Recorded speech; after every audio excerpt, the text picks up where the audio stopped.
चलिए आज की वीडियो में हम पहले रेजोनेंस देखेंगे बेंजोइक एसिड में। कुछ हम ऑर्गेनिक कंपाउंड्स में आज रेजोनेंस देखेंगे, किस तरह से स्ट्रक्चर्स बनते हैं। सबसे पहले बेंजोइक एसिड। अगर हम बेंजोइक एसिड का स्ट्रक्चर देखें तो बेंजोइक एसिड कुछ इस तरह से दिखेगा।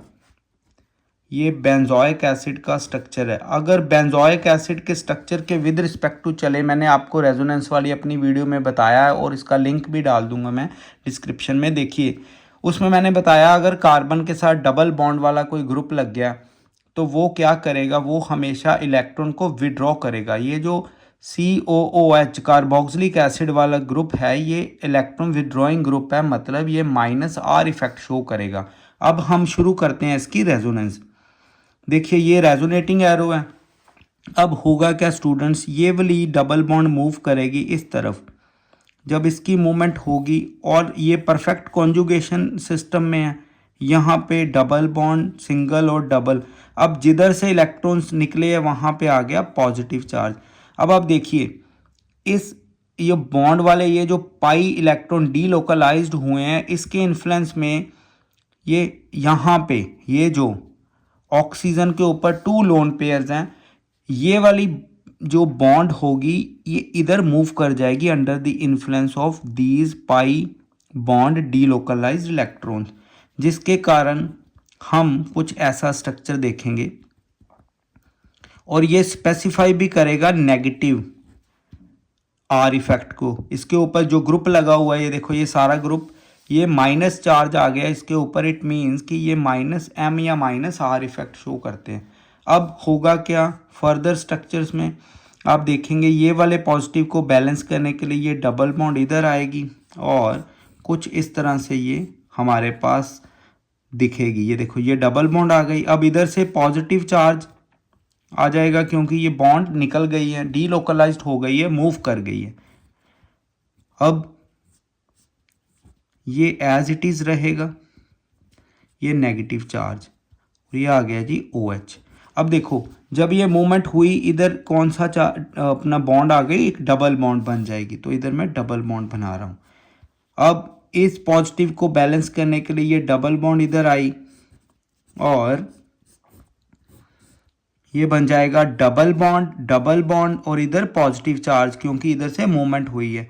फिर उसी तरह से आपने इधर डबल बॉन्ड बनानी है और ये नेगेटिव चार्ज अपीयर होगा और ये OH हाइड्रोक्सल।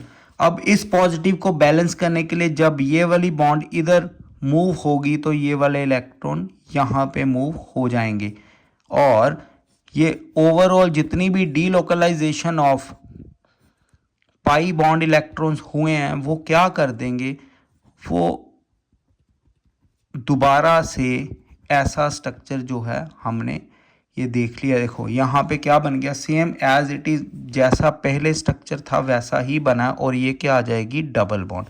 अब देखो इन स्ट्रक्चर्स में से हमने क्या चेंजेस ऑब्जर्व किए वो देखो। इधर डबल बॉन्ड है और सिंगल बॉन्ड, और एंड वाले स्ट्रक्चर में देखिए ये सिंगल बॉन्ड और डबल बॉन्ड, ये आ गया 1 2 3 4 और ये 5th स्ट्रक्चर है।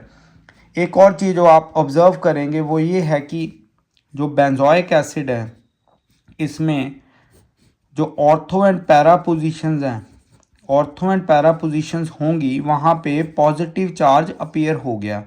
अब ये जो कैनोनिकल स्ट्रक्चर्स आए हैं, दीज आर रेजोनेटिंग स्ट्रक्चर्स और कैनोनिकल स्ट्रक्चर्स, हम लिख सकते हैं इनको।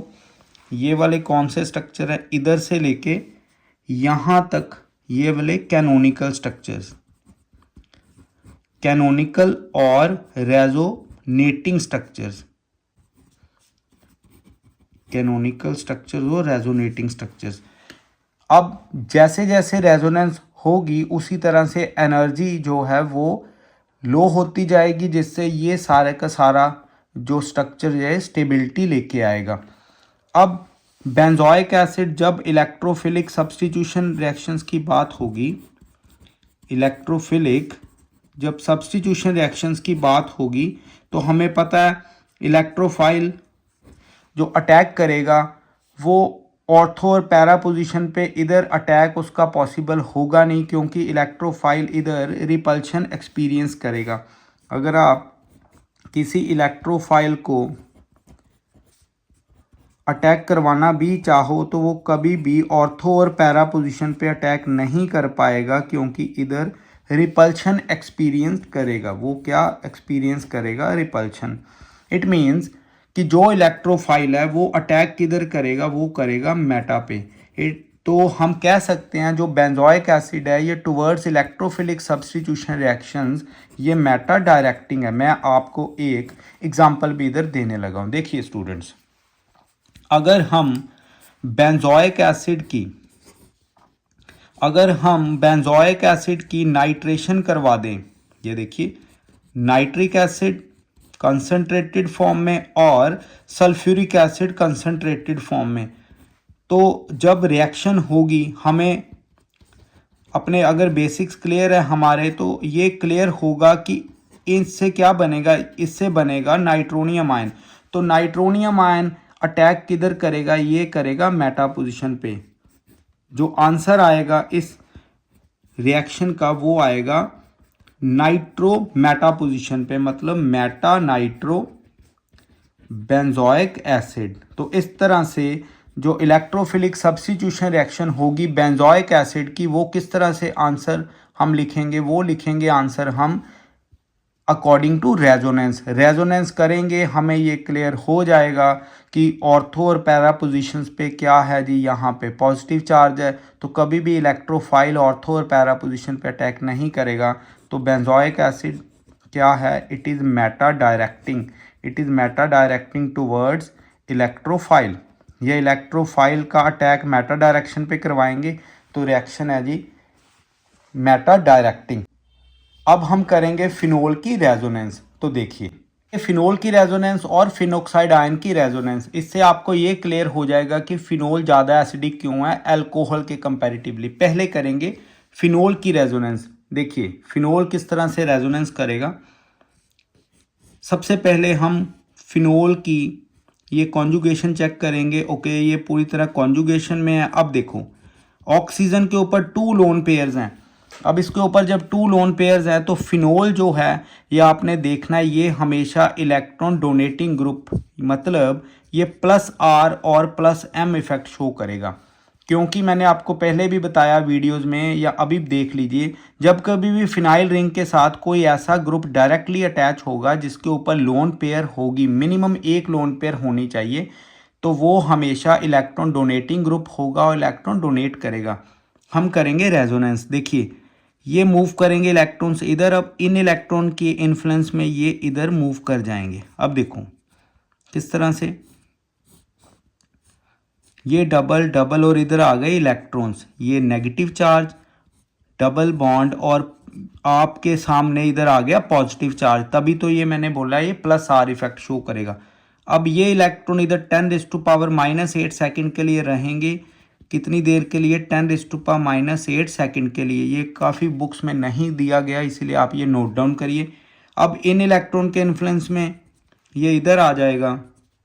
अब देखिए ये आ गए लोन पेयर। आपने देखा ऑर्थो पे भी लोन पेयर और पैरा पे भी। अब बाकी स्ट्रक्चर एज इट इज़ रहेगा। ये आ गया पॉजिटिव, ये मूव कर गया। अब इसके इन्फ्लुएंस में इधर क्या आ गया? यहाँ पे डबल डबल और ये इलेक्ट्रॉन्स एज इट इज़। अब इन इलेक्ट्रॉन्स के टाइम स्पैन इधर कॉर्नर पे कम है, तो ये मूव कर गए और ये दोबारा इधर मूव कर गए इलेक्ट्रॉन्स डबल बॉन्ड वाले। अब देखो ये फिनोल दोबारा से एज इट इज़ बन गया। अब आप देखें फिनोल ने अगर 1 2 3 4 और 5th, अगर हम 5 स्ट्रक्चर्स देखें, इनमें में क्या हुआ है? इनमें ऑर्थो में, मतलब जो ऑर्थो पोजीशन है उधर नेगेटिव है और जो पैरा पोजीशन है उधर नेगेटिव है। तो ये भी जब इलेक्ट्रोफाइल के साथ अटैक करेगी फिनोल, तो ये हमेशा ऑर्थो एंड पैरा प्रोडक्ट्स बनाएंगे। अगर इसकी रिएक्शन मैं नाइट्रोनियम आयन के साथ करवाऊँ, मतलब ये नाइट्रेशन करे फिनोल, तो ये बनाएगी ऑर्थोनाइट्रोफिनोल और पैरानाइट्रोफिनोल। ये बन जाएगा मेजर। अब बात करते हैं फिनोक्साइड आयन की। देखिए जब कभी फिनोल ऑक्सीडेशन करेगा, जब फिनोल की यहाँ पे हाइड्रोजन निकल जाएगा, जब ये हाइड्रोजन निकल गया क्या बच गया, फिनेट आयन या फिनोक्साइड आयन, इसके ऊपर है नेगेटिव चार्ज। अब फिनोक्साइड आयन की रेजोनेंस करने लगे हैं। जब कभी भी हाइड्रोजन निकल जाएगा फिनोल से तो बनेगा फिनोक्साइड आयन या फिनेट आयन। ये फिनेट आयन है। अब इसके ऊपर नेगेटिव चार्ज है क्योंकि इसने क्या लूज़ किया, इसने H पॉजिटिव लूज़ किया है। तो इसकी रेजोनेंस देखेंगे आप, अगर हम इधर ही इसकी रेजोनेंस ड्रॉ कर लें तो क्या आएगा, देखो इसके ऊपर नेगेटिव चार्ज है क्योंकि इसने हाइड्रोजन लूज़ किया। अब देखो ये इधर जाएगा और ये इधर मूव कर गए, ये बनेगा हमारे इधर स्टूडेंट्स, ये देखो अब इसके ऊपर कोई चार्ज नहीं आएगा क्योंकि ऑक्सीजन 6 वैलेंस इलेक्ट्रॉन्स है। तो देखो 1 2 3 4 5 और 6 ये मूव कर जाएंगे आगे और ये भी इस तरह से मूव कर जाएगा।